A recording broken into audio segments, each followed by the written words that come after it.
Қайырлы күн оқушылар, менің каналыма қош келдіңіздер. Бүгінгі тақырыбымыз жаратылыстану 4-ші сынып кіші ғарыш денелері. Бүгінгі сабақта сен астероидтар мен кометалар туралы білесің, метеориттің не екенін білесің, кіші ғарыш денелерінің жердегі тіршілікке әсерін түсінесің. Тірек сөздер: астероид, комета. Түнгі аспаннан кометаны көру сирек және есте қаларлық құбылыс. Ол күн жүйесінің айналасында өз орбитасы мен үлкен эллипс бойымен қозғалып жүреді. Күннен алыс жерде астероидтардан еш ажыратылмайды.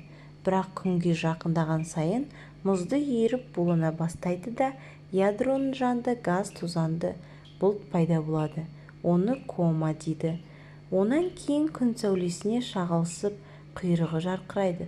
Сондықтан біз оны құйрығы жарқырайтын дене түрінде көреміз.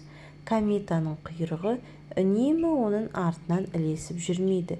Күннен алыстағанда құйрығы оның алдында болады. Сызба бойынша кометаның құрылысын айтайық. Комета бас пен құйрықтан тұрады. Басы ядро мен комадан тұрады. Суретте көріп тұрғандарыңыздай. Астероид тас кесегінен не металл араласқан тастан құралатын кіші ғарыш денесі. Олар ғаламшар сияқты күнді айнала қозғалады. Күн жүйесіндегі астероидтардың тығыз шоғырланған орны Марс пен Юпитердің арасы. Оны астероидтар белдеуі деп атайды. Жай көзбен көруге болатын ең ірі астероид Веста деп аталады.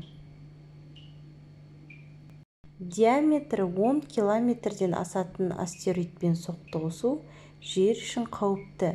Мұндай ірі астероидтардың бәрі ғалымдарға белгілі. Ғалымдардың зерттеулері бойынша олар жермен қиылыспайтын орбитамен қозғалғандықтан соқтығысу қаупі жоқ.